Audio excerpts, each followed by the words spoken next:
ಅದರ ಜೊತೆಗೇನೆ ಲೋಕಸಭಾ ಚುನಾವಣೆ ಹಿನ್ನೆಲೆಯಲ್ಲಿ ಆಯಾ ರಾಜ್ಯಗಳಿಗೆ ಉಸ್ತುವಾರಿಗಳನ್ನು ನೇಮಕ ಮಾಡುವಂತ ಕಾರ್ಯ ಆಗಿದೆ. ಚುನಾವಣಾ ಉಸ್ತುವಾರಿಯನ್ನ ಬಿಜೆಪಿ ಕಡೆಯಿಂದ ಈಗ ನೇಮಕ ಮಾಡಲಾಗಿದ್ದು, ಕರ್ನಾಟಕಕ್ಕೆ ರಾಧಾ ಮೋಹನ್ ದಾಸ್ ಅಗರ್ವಾಲ್ ಅವರನ್ನ ನೇಮಕ ಮಾಡಲಾಗಿದೆ. ಸಹ ಉಸ್ತುವಾರಿಯನ್ನಾಗಿ ಸುಧಾಕರ್ ರೆಡ್ಡಿ ಅವರ ನೇಮಕ ಆಗಿದೆ.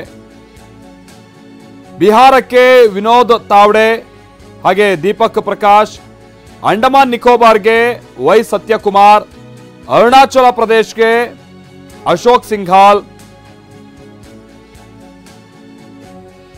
ಚಂಡೀಗಢಕ್ಕೆ ವಿಜಯ್ ರೂಪಾನಿ ಅವರು, ಡಿಯು ಡಮನ್ಗೆ ಪೂರ್ಣೇಶ್ ಹಾಗೆ ದುಷ್ಯಂತ್ ಪಟೇಲ್, ಪಶ್ಚಿಮ ಬಂಗಾಳಕ್ಕೆ ಮಂಗಲ್ ಪಾಂಡೆ, ಅಮಿತ್ ಮಾಳವಿಯಾ ಓಕೆ ಆಯ್ಕೆ ಆಗಿದೆ. ನಾವು ಪ್ರತಿನಿಧಿ ಹರೀಶ್ ಹಾಗೆ ಸಂಪರ್ಕದಲ್ಲಿದೆ. ಹರೀಶ್, ಬಿಜೆಪಿಯಲ್ಲಿ ಲೋಕಸಭಾ ಚುನಾವಣೆಯನ್ನ ಯಾವ ಮಟ್ಟಿಗೆ ಕಾರ್ಯತಂತ್ರ ಹೆಣಿತಾ ಇದೆ ಅಂತ ಅಂದ್ರೆ ಇಂಡಿಯಾ ಮೈತ್ರಿಕೂಟಕ್ಕಿಂತ ಬಹಳ ಮುಂದಿದೆ ಅನ್ನುವಂಥದ್ದು ಕ್ಲಿಯರ್ ಆಗಿ ಗೊತ್ತಾಗ್ತಾ ಇದೆ. ಈಗ ರಾಜ್ಯ ಉಸ್ತುವಾರಿಗಳ ನೇಮಕ ಕೂಡ ಆಗಿದೆ. ಹರೀಶ್, ಇದ್ರ ಬಗ್ಗೆ ಏನು ಅಪ್ಡೇಟ್ಸ್ ಗೊತ್ತಾಗ್ತಾ ಇದೆ?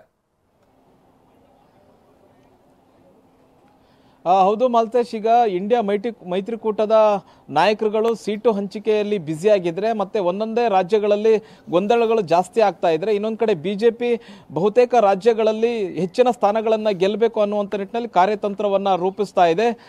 ಲೋಕಸಭೆ ಚುನಾವಣೆಯ ದೃಷ್ಟಿ ಇಟ್ಕೊಂಡು ಬಿಜೆಪಿ ಈಗ ಎಲ್ಲ ರಾಜ್ಯಗಳಿಗೆ ಅಂದರೆ ಬಹುತೇಕ ರಾಜ್ಯಗಳಿಗೆ ಈಗ ಉಸ್ತುವಾರಿ ಹಾಗೂ ಸಹ ಉಸ್ತುವಾರಿಗಳನ್ನು ಕೂಡ ನೇಮಕ ಮಾಡ್ತಾ ಇದೆ.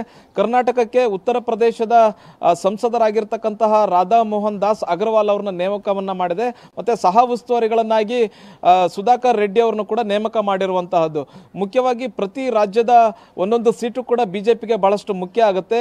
ಅದರಲ್ಲೂ ದಕ್ಷಿಣ ಭಾರತದಲ್ಲೂ ಕೂಡ ಅತ್ಯಂತ ಹೆಚ್ಚಿನ ಸ್ಥಾನಗಳನ್ನು ಗೆಲ್ಲಬೇಕು. ಕರ್ನಾಟಕದಲ್ಲಿ ಈಗ ಗೆದ್ದಿರ್ತಕ್ಕಂಥ 25 ಸ್ಥಾನಗಳನ್ನ ಮತ್ತೆ ಉಳಿಸ್ಕೊಳ್ಬೇಕು ಅನ್ನುವಂಥ ನಿಟ್ಟಿನಲ್ಲಿ ಬಿಜೆಪಿ ಪ್ರಯತ್ನವನ್ನ ಮಾಡ್ತಿದೆ. ಹೀಗಾಗಿ ಉಸ್ತುವಾರಿ ಹಾಗೂ ಸಹ ಉಸ್ತುವಾರಿಗಳನ್ನು ಕೂಡ ನೇಮಕ ಮಾಡಿರುವಂತಹದ್ದು. ಮುಖ್ಯವಾಗಿ ಸಂಸದರನ್ನ ಹೆಚ್ಚು ಹಿರಿಯ ನಾಯಕರುಗಳನ್ನೇ ಈ ಒಂದು ಉಸ್ತುವಾರಿಗಳನ್ನಾಗಿ ನೇಮಕ ಮಾಡಿರುವಂತಹದ್ದು. ಉತ್ತರ ಭಾರತದ ಬಹುತೇಕ ರಾಜ್ಯಗಳಿಗೆ ಈಗ ಹಿರಿಯ ನಾಯಕರನ್ನ ಮತ್ತು ಕೇಂದ್ರ ಸಚಿವರು. Okay Harish thank you Harish.